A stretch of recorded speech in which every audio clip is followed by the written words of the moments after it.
Recentemente eu decidi reassistir o filme Mother, ou também Mamãe, que pra quem não sabe, pra quem estava vivendo no meio de uma caverna nesses últimos tempos, fala sobre, ou faz uma alegoria sobre a mãe natureza e o Deus criador, principalmente o Deus egoísta criador. Mas assim, no meio do filme, literalmente no meio do filme, eu pensei que esse filme, ele falava muito mais sobre o relacionamento de uma mãe e de um pai, na maioria das famílias, não tô querendo incluir a sua, pode ser que não seja a sua. Porém, se for a sua também, se sinta abraçado. Mas fala muito mais sobre um relacionamento muito tóxico que a gente vê, nós vemos, querendo ou não, acabamos normalizando, embora hoje em dia eu creio, não seja também por causa desse filme, tá? Eu creio que isso tá deixando de ser um tabu e tá começando a ser discutido. Mas assim, pra quem não sabe, Mãe fala praticamente sobre uma mulher e um homem vivendo tranquilo numa casa de campo, num campo assim enorme. Um sonho de consumo para todo introvertido. Porém, as coisas começam a ir de ladeira abaixo muito rapidamente com a chegada de um casal novo. E aí já começa já a ladeira abaixo mesmo. Tá, mas por que esse filme fala sobre a sua mãe, ou a minha mãe, ou a nossa mãe? Nós acabamos vendo um relacionamento entre uma mulher muito jovem e um cara de um pouco mais de idade, assim. E apesar deles estarem vivendo nessa paz, nessa tranquilidade, a gente percebe meio que logo de cara que estão meio infelizes. Talvez um com o outro, talvez com eles mesmos, possivelmente, já que o pai, eu vou intitular ele como pai, até porque ele não tem nome, ou também o poeta, mas nesse caso eu acho que cabe mais como pai. Ele simplesmente está triste porque ele não consegue escrever um novo livro e ele precisa escrever esse novo livro. Já a mãe, parece que ela tenta ficar feliz, não só por ela, mas também por ele, porque ela é completamente apaixonada por ele. Mas acabamos percebendo um pouco assim na entrelinha que ela se sente insuficiente. Mas insuficiente para quem? Apesar dela ter reconstruído a casa, já que veio de um incêndio, a gente vê logo isso na cena de entrada, na cena de introdução do filme, a casa se reconstruindo através de um incêndio, uma reconstrução muito mágica e milaborante. Ela sendo reconstruída de um incêndio. E a gente vê a mãe, a Jennifer Lawrence, mas também vou chamar ela de mãe, a gente vê ela reconstruindo esse lar, essa família, quase que família, esse lar, pintando umas paredes, cuidando da casa. Ela nunca sai da casa, pra falar a verdade, nesse filme. Ela sempre tá ali empenhada em satisfazer o pai, satisfazer o poeta, mas ela mesmo não sai dentro de casa. Ela fica trancada naquele mundo, como se o mundo dela se resumisse àquela casa. Logo no começo, depois dela acordar desse incêndio magicamente, ela sai em busca do marido, ela anda pela casa, ela procura, ela grita, e eles se encontram, parece estar um pouco feliz ali, ela tá fazendo suas coisas cotidianas, pintando uma parede, mas é aí que chega um homem, o Adão. Nesse caso eu vou chamar de Adão também, ele não tem nome, mas eu acho que já que tem essa alegoria de Deus e Criador e Mãe Natureza, vou chamar esse cara de Adão. Mas de onde esse cara surgiu? Como é que ele, sabe, atrapalhou aquela paz? Não sei. Talvez, no seu caso, essa nova família tenha chegado através do seu pai, que simplesmente conheceu um cara aleatório na padaria, no trabalho, no beisebol, não sei de onde que eu falei beisebol, mas assim, pode ter chegado de qualquer lugar e você nunca vai saber. Apesar, aquela família simplesmente surgiu. Mas quando o Adão chega, o cara, o pai, ele fica obcecado pelo Adão. Não no sentido, talvez, assim, obcecado romanticamente, mas talvez seja porque o pai vê um homem bem-sucedido, já que ele é cirurgião, é bem-sucedido, ele vê, tipo assim, o que ele queria ser naquele cara. Porém, a mãe, ela já fica com uma pulguinha atrás da orelha, já que ela não gosta do cara logo que ele chega, ela já fica tipo, tem alguma coisa, tem algum caroço nesse angu aí. Depois, papo vem e papo vai, o Adão insiste em ficar ali, já que ele falou que ele era um fã obcecado pelo pai, pelas obras do pai, pelo poema do pai, e ele queria ficar ali. And I'd be like, why are you so obsessed with me? Apesar de tudo, ela fica ali, já tá bom, né? Vamos deixar assim, vamos deixar que ele fique. E aí você pensa que melhorou? Nada ainda não. De repente, chega a Eva, ou também a mulher do Adão. E logo assim também, a mãe já fica com uma pulguinha atrás da orelha. Tem alguém invadindo o jardim secreto dela. Novamente, ela é deixada de canto, a mãe, a Jennifer Lawrence, é deixada de canto, já que o pai começa a conversar, eles chegam a conversar, os quatro chegam a conversar em determinado momento, mas a Jennifer, tipo assim, não tô gostando dessa conversa, se esquiva pra ir pra um canto lá, pintar a paredezinha dela, mas ela ainda fica com aquela sensação do tipo, cara, que merda que tá acontecendo com a minha casa? E vem, gente, essa mulher, ela é extremamente insuportável, mas muito obrigado pela atriz, que ela interpretou muito bem. Mas ela é extremamente insuportável, porque ela fala que a gente não bebe álcool, a mãe fala, a gente não bebe álcool dentro dessa casa. E do nada, ela chega com uma caipirinha pras duas. Ela, eu não bebo. Você é uma boba. É praticamente isso. Novamente, esse filme é muito sobre conversa, meu pai amado. Mas depois disso, a Jennifer, ou a mãe, chega pro pai no cantinho e fala assim, olha, ou tu tira eles daqui, ou eu saio. Mas ela não sai, já que o pai fala assim, é porque ele está nas últimas, ele está com câncer terminal, e o último desejo da vida dele era me conhecer. E aí ela fica, então tá, né, vou aceitar essa desculpa. E se eu não me engano, nessa cena de diálogo entre a mãe e o pai chega a falar pra Jennifer, pra mãe, que, cara, finalmente alguma coisa de interessante tá acontecendo nessa casa e você tá tirando a graça disso. Talvez alguma coisa esteja acontecendo dentro daquela casa porque o pai está recebendo atenção. Possivelmente. Talvez a mãe fica meio triste porque ela também dá atenção pro pai. Embora o pai não reconheça isso, ela dá atenção. Ela faz uma boa comida, ela cuida da casa, mas o pai não reconhece. O pai simplesmente não reconhece o trabalho que a mãe tá tendo. Porque pra ele, só, entre muitas aspas, só ele vai trabalhar naquela casa. Isso por quê? Por quê? Porque ele é o único que traz dinheiro bufunfa pra casa. Enquanto a Jennifer, enquanto a mãe, é pecado, ela só limpa a casa, ela só cuida, ela só tá reconstruindo a casa que você incendiou, que é revoltado. Apesar dessa parte toda, a mãe ainda fala que ela ama ele e pergunta se o amor não é suficiente, se o amor que ela sente por ele não é o suficiente. E isso que o cara fala, né, fazer o quê, né? Na verdade, eu acho que o pai tem um romancezinho gay. Não, gente, mentira, não tem um romance gay aqui nesse filme não, tá? Nessa cena em que a mãe está pintando a parede e a Eva aparece lá pra importunar a mãe, elas conversam, tem uma breve conversa sobre filho. Do tipo, gente, de que me dá um ódio. Mas ela tem uma conversa sobre filho. Tipo, eu sou uma mulher já formada, tenho 2 filhos já bem criados. E aí ela começa a dar uma, tipo assim, eu se fosse você teria um filho.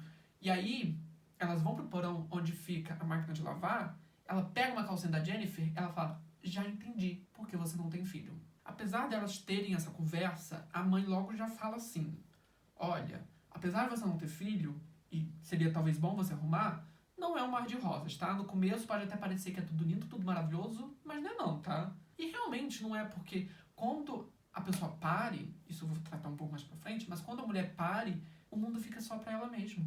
Já percebeu isso? Gata. Nisso, gente, corto pra uma cena que me dá calafrios até hoje.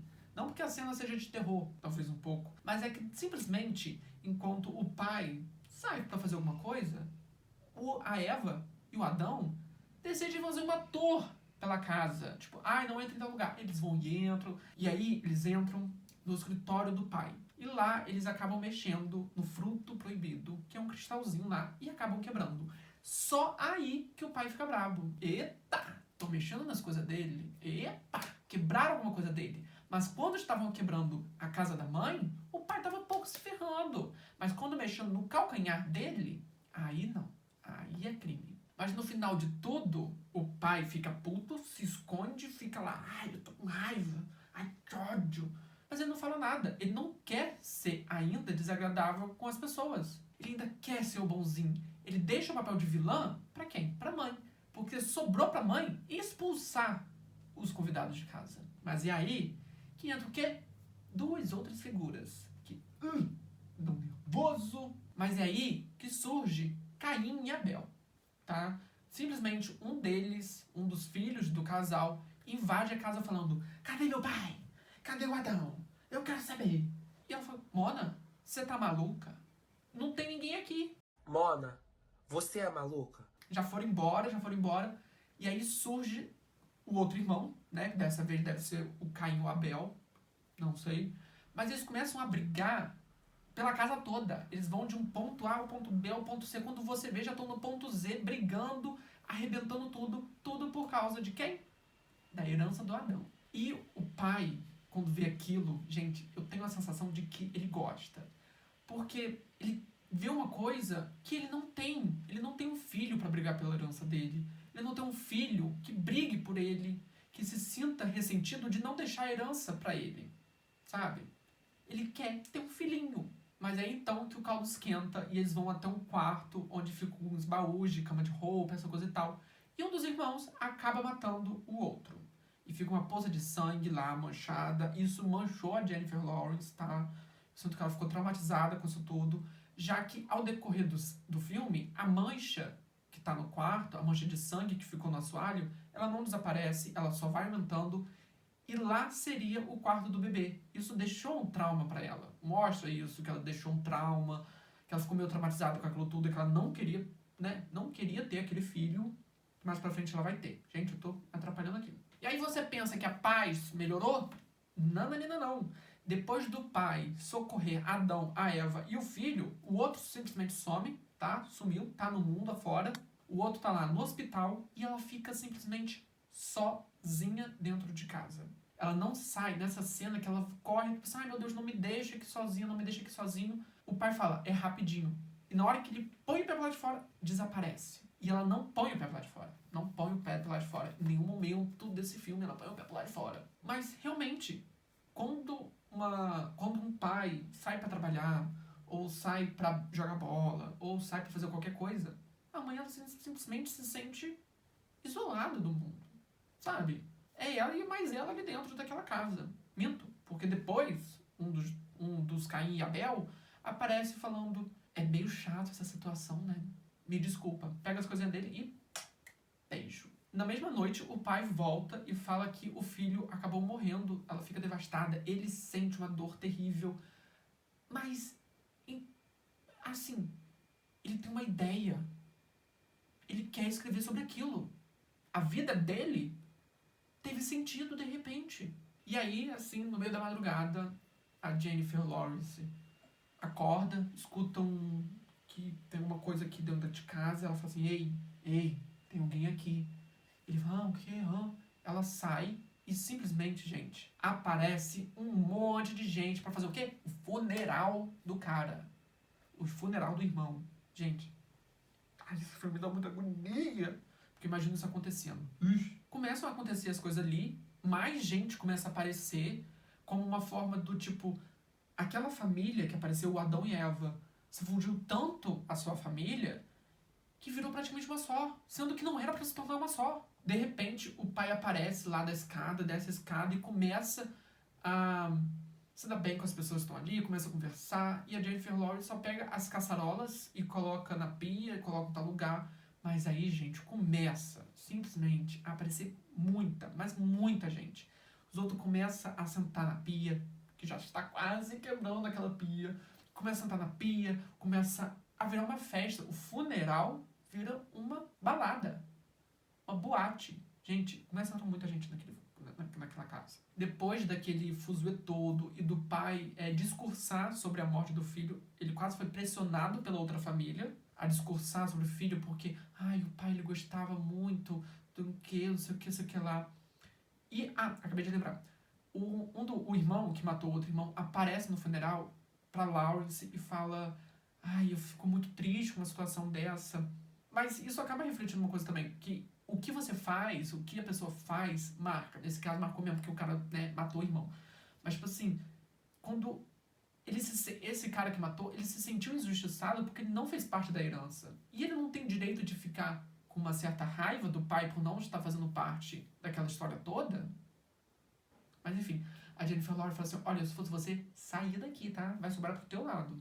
E aí papo vem, papo vai, o pai discursa e começa uma algazarra e temos aí o primeiro ataque de fúria da Jennifer Lawrence nesse filme. Quando a pia quebra, finalmente ela quebra porque ela tá falando, gente, essa pia vai quebrar, não senta na pia, a pia quebra, ela decide pôr um baixo nisso tudo. Expulsa todo mundo, bota todo mundo pra correr, que faz o auê, faz o caralho 4. Todo mundo correu. E todo mundo fica simplesmente indignado que ela está querendo mandar na casa dela. Como assim? Eu quebrei tua pia e você está me expulsando da tua casa? Como assim? Eu vim pra cá, pra um funeral, transformei esse funeral em uma balada e você está com raiva de mim? Como assim, Brasil? Nesse caso, eu sinto que o pai, ele é um pouco culpado nisso. Porque apesar dele ser dito, né, de o nosso pai praticamente ser dito como a voz dominante da nossa casa, ele não tem domínio pelas outras famílias. Não por ele não fazer parte, mas é porque ele permitiu aquilo. Ele permite ser legal com as outras famílias, mas não com a dela. Ele vê que a Jennifer Lawrence está sofrendo, ele vê que a mãe está sofrendo e não faz nada. Porque o que para ele importa não é o bem-estar da Jennifer Lawrence, não é o bem-estar da sua mãe, é o bem-estar dele, é o ego dele, o alecrim dourado no campo sem ser semeado. Na visão do pai, ela que expulsou a vida daquele lugar. Eles até têm uma discussão sobre isso, de que finalmente, novamente, as coisas estavam acontecendo, tudo estava indo bem, apesar, né, de uma morte, de uma coisa trágica, de um assassinato naquela casa, tudo estava indo meio tranquilo ali dentro. E a desculpa para aquela bagunça toda, tipo, cara, uma coisa bagunçou. A desculpa que o pai teve foi que eles estavam celebrando a vida. Mas é aí então que vem finalmente o assunto do filho. Ela fala alguma coisa ali perto da escada, do tipo, ai, você não me ama porque eu não tenho um filho, que não sei o que, sei lá. E aquilo acende um foguinho dentro deles lá, que finalmente eles têm um filho. Eles vão felizes e maravilhosos, e ai, meu Deus, finalmente temos um filho. E na manhã seguinte, ela já acorda e fala, eu tô grávida de um menino. Meu Deus, eu tô grávida de um menino. E para que o pai se transformou, finalmente a prece dele foi escutada. Ele vai ser papai. E a Jennifer Lawrence, obviamente, fica feliz com aquilo, até porque o pai volta a escrever. Porque uma coisa é como... E realmente, gente, a gente vê muito isso. Que a mãe ser cobrada para ter filho, principalmente vindo do pai, e a vida do pai se transforma, e a vida do pai que começa a ficar feliz. Enquanto a mãe tem um enjoo, dores, né, tudo mais, para ela isso é quase um sofrimento. E é nessa parte, praticamente do meio pro final, que o filme muda. O filme corta para meses depois. O pai já terminou de escrever o livro de poema novo dele, já levou para a editora dele, que vai ser publicado muito em breve. E a Jennifer Lawrence aparece simplesmente grávida, mas ela não está grávida. Ela está grávida, tipo assim, de 10 meses. Ela está muito grávida nesse filme. E ela faz um jantar para celebrar tanto o lançamento do livro novo, também como celebrar o nascimento do filho deles. Olha que lindo! Nessa parte do filme a gente vê que a mãe, ela está feliz porque vai ganhar um filho e também por ver o marido dela feliz. Já o marido, o pai, ele está feliz por terminar o livro. Ele não está feliz porque até então ele descobriu que estava grávido, que eles estavam grávidos. Ele ficou feliz. Aí depois disso pulou para ele só vai ficar feliz depois que ganhar um bebezinho. E no meio desse jantar de comemoração, a editora dele liga para ele e fala: olha, o seu livro bombou. O seu livro fez sucesso. Assim, estouradaço. Bombadíssima. Vejam só, a casa da Jennifer Lawrence é invadida novamente. Primeiro começa com alguns repórteres, alguns fãs falando que gostaram da obra dele. Ele começa a dar explicação sobre o motivo e ele chega a falar que ela é a musa inspiradora, que ela trouxe a inspiração pra ele. Ai, é uma cena muito linda, muito convincente. Mas a Jennifer Lawrence, ao mesmo tempo que ela fica feliz porque o pai, ele está dando um certo crédito pra ela, ela fica incomodada porque as pessoas simplesmente estão começando a invadir a casa dela de novo. E ela fala: oh, manda eles embora, eu quero ter uma paz, eu quero ter paz de novo. E ele fala: ai, não, daqui a pouco eles vão embora, eles só estão querendo uma entrevista, uma respostinha, uma resposta para aquela pergunta do livro, alguma coisa assim. Bota ela de lado de novo. E aí sim, começa a casa a ser invadida. Porque começa os outros querendo entrar, começa a ter muito fã. Nunca vi aquele lugar tão movimentado assim, aquela paz de espírito se quebrou, porque começou a aparecer muito fã, muito repórter, todo mundo querendo ter uma palhinha com o nosso poeta, com o deus egocêntrico desse filme. E aí, a casa, ela é invadida novamente, vira uma casa da mãe Joana, começa a entrar muita gente. Isso enquanto a Jennifer Lawrence está muito grávida.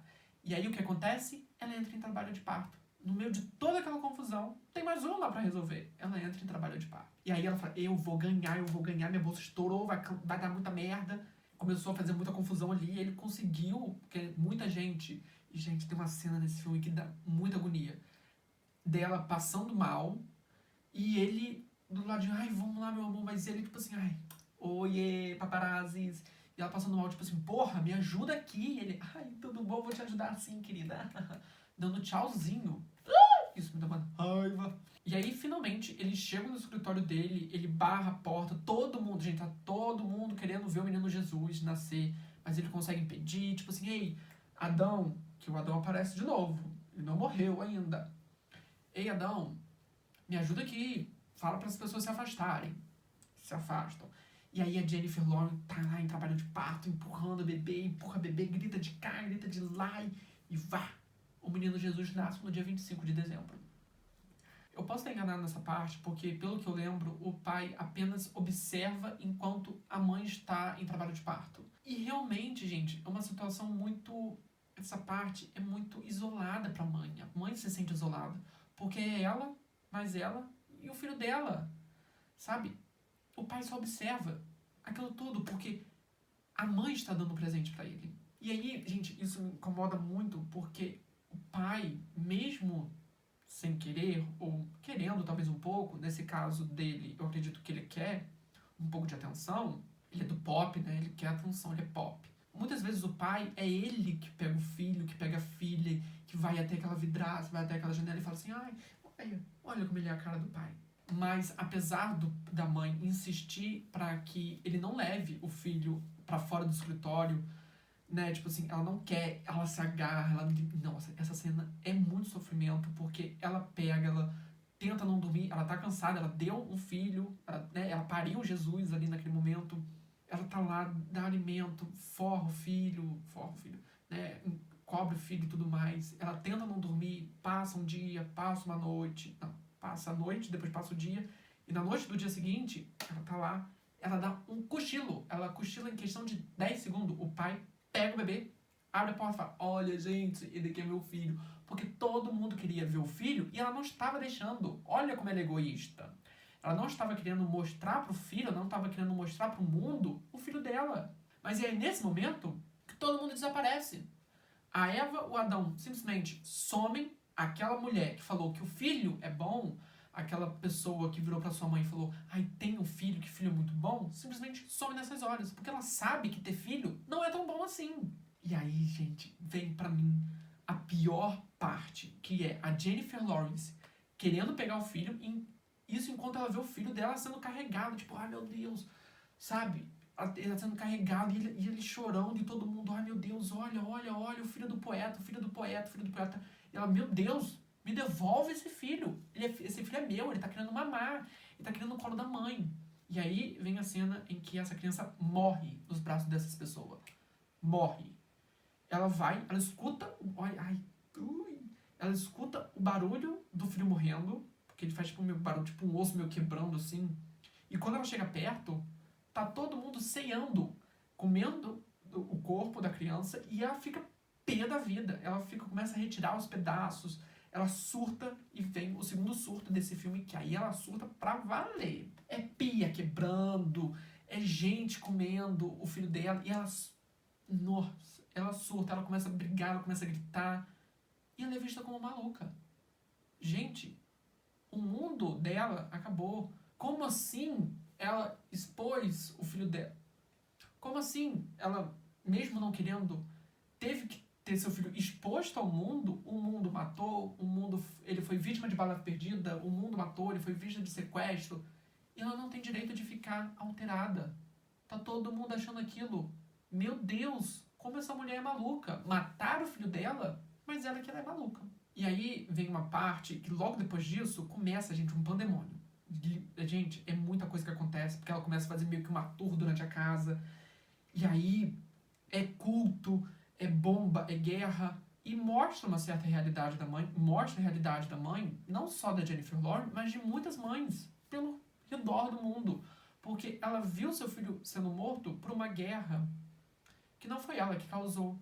Ela viu seu filho sendo abusado, sendo violentado por alguém que ela não conhece. Ela vê o seu filho sofrendo na mão do mundo, ela não pode fazer nada. Ela correu atrás do filho e não pode fazer nada. E o filho morreu, ela se alterou. Vem certas partes assim do filme onde mostra alguns sequestros de mulheres, e aí e mostra essa realidade, uma outra realidade que muitas vezes a gente não conhece, que é de uma mãe que tá tendo que botar a cara a tapa, que tá tendo que sair da sua cidade natal, tá tendo que deixar o seu filho com a sua avó, com a mãe, para poder ir para São Paulo, para poder ir pro Rio de Janeiro, para ver se ela consegue um emprego melhor, para ver se ela consegue mandar dinheiro pro filho, mandar dinheiro para educação. Ela não consegue, e ainda assim ela é julgada pelo pai, pelo avô, pelo vizinho, pela Eva, pelo Adão. Ela é julgada por querer dar o melhor para seu filho, mesmo seu filho tendo morrido já. Depois disso, ela decide pôr um fim naquilo tudo, assinar o divórcio. Ela desce até o porão e decide colocar fogo na casa. Ela decide incendiar a caldeira, botar fogo na caldeira, todo mundo correndo atrás dela, tipo, não faça isso, não faça isso, não faça isso. Mas pra ela ela deu tudo de si nesse relacionamento e o pai não deu valor. E quando ela decide realmente explodir, e ela explode a casa, ela tem um pouco de paz. Depois disso, o pai tá lá em paz. Depois dessa explosão toda, todo mundo morrer, né? Todo mundo, Adão e Eva morreu já, né? Fim do mundo, fim dos tempos, o mundo vai acabar em fogo, né? Ele pega ela, assim, pelo braço, ele tá lá, imaculado. Tá lá com o terninho dele, perfeito. Pega ela pelo braço, e aí tem uma frase muito importante desse filme. É a última frase, praticamente, da Jennifer Lawrence e do filme, que é uma frase muito importante. Você nunca me amou, você só amava o quanto eu amava você. Eu te dei tudo e você jogou fora. E é verdade. Ela deu filho, ela deu atenção, ela deu a casa, né? Porque ela estava reconstruindo um lar e ele não deu nada. No final, ela se torna cinza e aí se torna novamente aquele cristalzinho que ele pega e bota num pedestalzinho ali. E aí começa a casa a se renascer de novo a partir daquele cristal. E nós voltamos para a primeira cena do filme, que é a explosão e uma outra mulher acordando na cama do cara. Porque apesar disso, apesar da mulher ter se destruído, ter se acabado, o cara, depois disso, ele vai buscar uma outra pessoa para tentar satisfazer o desejo dele. E aí Freud explica.